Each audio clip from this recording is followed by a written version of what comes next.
Pour pouvoir dépasser l'anxiété, une chose est primordiale, c'est se rendre disponible pour elle et à l'écoute de la manière dont elle se manifeste. L'anxiété, ça va être par exemple des sensations physiques. Ok, là il y a de l'anxiété, qu'est-ce que je ressens? Quelle est la partie de mon corps qui est en train de s'exprimer? Se remettre en fait en connexion avec les sensations, ça permet d'être présent à ses sens, d'être présent à sa respiration et de pouvoir revenir dans le présent très naturellement juste en regardant qu'est-ce qui se passe là dans mon corps. Parce que ce qui va faire grossir l'anxiété dans un premier temps, c'est en fait se dire là il y a de l'anxiété et je voudrais qu'elle soit pas là. Un petit peu comme dans nos situations de vie, là il y a cette situation et je voudrais qu'elle soit pas là. Ça peut inévitablement que créer en fait un sentiment de cocotte minute où en fait cette sensation est là, on la veut pas, on la combat et en la combattant on lui donne notre énergie et ça la fait grossir. Donc c'est un peu contre-intuitif mais c'est juste prendre le temps en fait au début de se dire ok il y a de l'anxiété qui apparaît, en fait j'ai le droit de ressentir cette anxiété et cette anxiété n'est pas le signe qu'il y a un danger, l'anxiété est le signe qu'il y a une part de moi qui demande à grandir en amour ou à être rassurée tout simplement. Donc il n'y a pas de danger imminent, il y a en fait quelque chose à venir regarder tranquillement.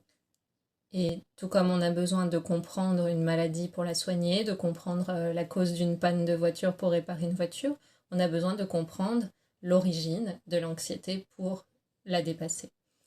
Et pour ça, c'est important de décortiquer les choses. C'est quoi l'anxiété? L'anxiété, elle naît en fait d'une pensée. Une simple pensée que l'on croit comme vraie. On se met à croire très fort à cette pensée, croire très fort à ce scénario qui est raconté par le mental, le plus souvent du fait d'une habitude mentale de longue date ou vraiment de choses inconscientes, parfois qu'on a plus de mal à verbaliser. Mais dans les deux cas, ça vient simplement d'une pensée étant crue comme vraie.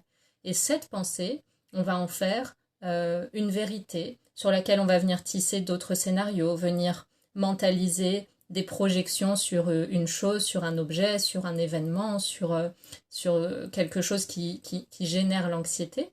Et ça va faire que grandir parce qu'en fait, le piège dans lequel on tombe, c'est de croire que tout ça c'est vrai. C'est de croire que ce qui est généré à l'intérieur de nous est vrai, qu'on doit y croire, donc que réellement il y a un danger, que réellement il y a quelque chose à craindre.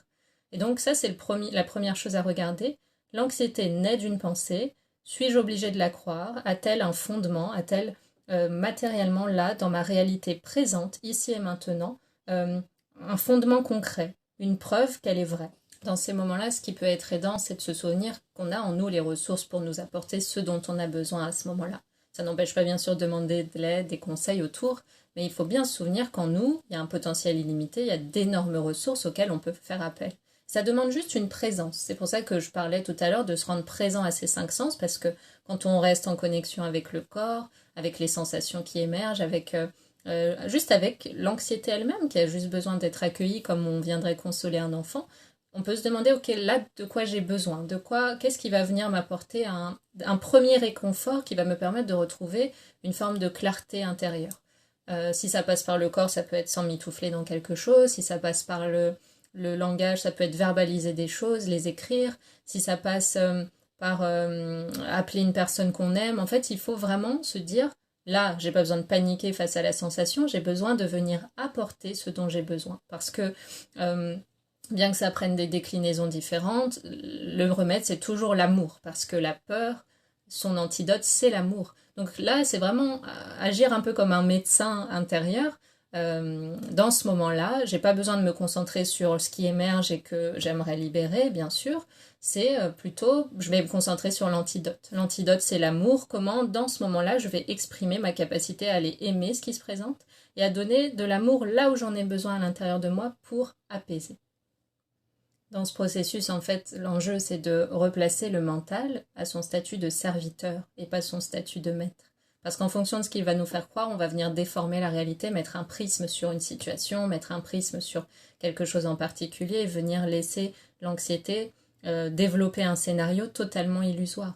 Donc c'est important de se dire que aucun objet de son propre côté, aucune personne, situation, aucun insecte, aucune rien dans ce monde n'est anxiogène par nature. C'est nous qui allons y accoler l'étiquette anxiogène, effrayant, douloureux, difficile, compliqué, incapable. En fait, il y a plein d'étiquettes qu'on met sur les choses et quand elles se présentent, on va déclencher tout de suite la réaction physiologique qui correspond à ce qu'on croit déjà de cette chose-là.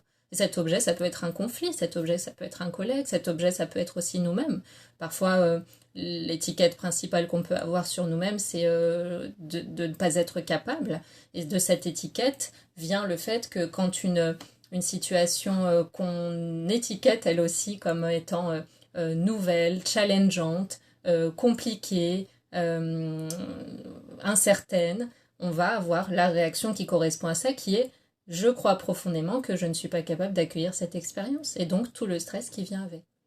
Et par l'accueil, en fait, par l'acceptation de ressentir ça, que ce soit présent, on amène déjà de l'apaisement. Parce qu'en fait, quand il y a déjà cette dualité intérieure, c'est-à-dire un auto-rejet de soi, c'est-à-dire j'ai le droit de ressentir toute cette gamme d'émotions, mais toute cette gamme d'émotions, il faut absolument la bannir, ben, il y a déjà à l'intérieur de soi une cassure.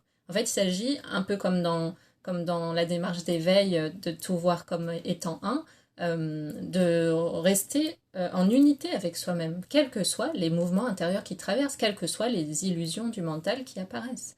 C'est déjà un premier apaisement que de ne pas se rejeter soi-même, que de ne pas essayer de se fuir soi-même quand les choses ne sont pas aussi agréables qu'on le souhaiterait, quand l'apaisement n'est pas au rendez-vous. En fait, c'est se dire, ok, il y a une part de moi qui cherche l'apaisement, elle m'interroge, elle vient me chercher, et cette situation qui se présente pour me montrer que peut-être je peux dépasser ça, je peux rentrer dans un rapport beaucoup plus confiant et aimant avec l'existence, bah, je vais écouter. Oui, c'est peut-être désagréable, oui, c'est pas ce que je souhaitais aujourd'hui, oui, c'est inattendu, oui, je comprends pas tout de suite, mais oui, je sais que j'ai les ressources en moi et que si ça se présente, c'est que quelque chose peut être entendu, conscientisé, libéré, que je peux accéder à une nouvelle version de moi-même, peut-être plus saine, peut-être plus libre du mental. Et donc cette clarté naturelle de l'esprit n'est pas l'enjeu, c'est-à-dire on n'est pas dans un mouvement de panique où il faut absolument que je retrouve ma clarté naturelle de l'esprit parce qu'il n'y a que là que je suis vraiment ce que je suis. Non, c'est ce souvenir que nous ne sommes pas les émotions, que nous ne sommes pas les pensées, que nous ne sommes pas le corps, que nous ne sommes pas le mental, que tout ça apparaît à la conscience et que la clarté naturelle de l'esprit, dans ces moments d'agitation comme dans les moments d'apaisement, comme dans tous les instants de l'existence, y compris avant et après ce corps, est toujours présente. Elle sous-tend toute chose, elle est toujours un support pour tout ce qui apparaît. Et c'est ce qui permet d'y revenir quand on en a besoin. C'est typiquement l'objet de la pratique de la méditation. En méditation, en fait, on ne transforme pas ce qu'on est. On se remet en contact conscient et volontaire avec ce qu'on est. Et donc, même dans les moments d'anxiété, la clarté naturelle de ce que nous sommes est présente, assiste à tout ça, est là pour accueillir ça, pour soutenir ça, pour le voir, pour l'analyser. C'est ce qui permet qu'on puisse aussi la regarder, l'anxiété, la comprendre, l'écouter et la libérer. Si on était l'anxiété, si c'était partie intégrante de nous, de notre personnalité, de nos mécanismes et de notre nature profonde, comment pourrait-on se libérer de ce qu'on est? On ne peut pas se dissocier, on ne peut pas dissocier ce qui est un avec nous. Donc c'est bien comprendre que ça vient se rajouter, se déposer sur la clarté qui, elle, est inhérente à chaque instant. Et si on est sincère, on peut vraiment se dire qu'il n'existe pas une seule méthode pour se libérer de l'anxiété. Ça n'existe pas. On le voit bien parfois en séance avec certains et certaines d'entre vous. Chaque séance est différente, chaque chemin pour se libérer d'une anxiété est différent, et il n'y a pas de formule magique. Par contre, il y a des méthodes plus favorables. On parle par exemple de la méditation, il y a des méthodes aussi à travers le corps, mais c'est important juste de trouver son propre chemin. Des fois, ça peut être tout en même temps, des fois, ça peut être aller travailler sur le subconscient, reprogrammer des croyances au niveau de la mémoire cellulaire. Ça peut être aller interroger nos ancêtres, regarder quelles étaient leurs peurs et leurs phobies. Ça peut être travailler sur les antidotes, la confiance en soi, l'amour de soi, la confiance en la vie et l'amour de la vie, parce que tout ça, c'est très, très interrelié. Et sinon, ça peut être carrément un vrai chemin d'éveil spirituel, de dépouillement du soi, de dépouillement de tout ce qu'on a cru être, chose à laquelle sont greffées énormément d'insécurité parfois. Donc il y a une telle palette de chemins que ça serait malhonnête de se dire faites ça et vous serez libéré de l'anxiété. C'est très personnel, on a un rapport très intime à l'anxiété, qu'elles soient anciennes ou nouvelles, peu importe, c'est important de se poser avec soi-même et de se dire ça peut changer, ça ne fait pas partie intégrante de ce que je suis, c'est quelque chose qui se dépose du fait de l'ignorance de ma nature profonde. Et dans ces moments où l'anxiété vient apporter une véritable complexité mentale, revenir à des choses très basiques, c'est-à-dire comme tous les êtres, je cherche le bonheur, je cherche à éviter de souffrir, je cherche à aimer.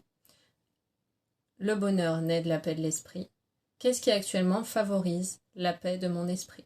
Comment je le nourris? Est-ce que dans les 6 mois qui viennent de s'écouler, j'ai pris le temps de nourrir cette part de moi, qui est très importante pour que je me sente équilibrée, qui est très importante pour qu'il y ait autant de féminin que de masculin dans ma vie?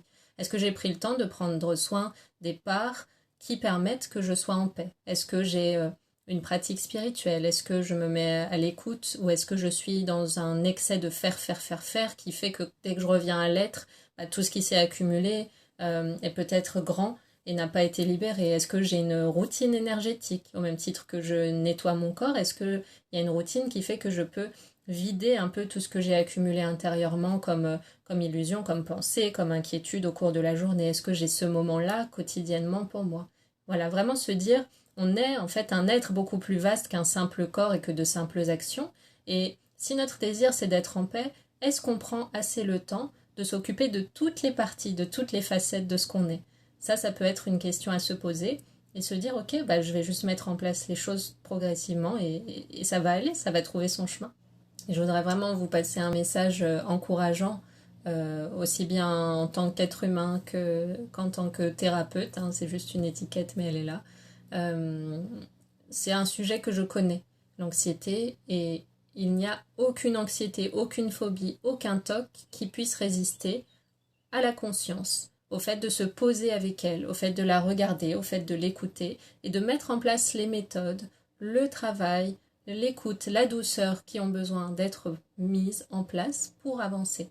Et de toutes les années qui viennent de s'écouler, là peut-être une quinzaine d'années, je n'ai jamais vu, même pour les choses les plus ancrées, euh, d'impasse en fait. Il y a toujours une solution. Et ça part en fait de vraiment pas s'obséder à nouveau mentalement avec comment je vais faire, comment je vais m'en libérer, j'ai toujours été comme ça, cette anxiété elle est trop forte. Non.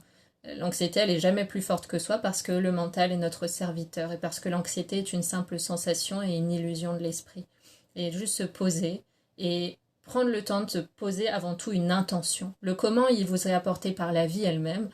Posez-vous et dites-vous, ok, je suis prête à évoluer vers une version de moi bien différente, bien plus sereine, développer l'amour envers moi-même, développer la conscience de mes ressources intérieures, etc.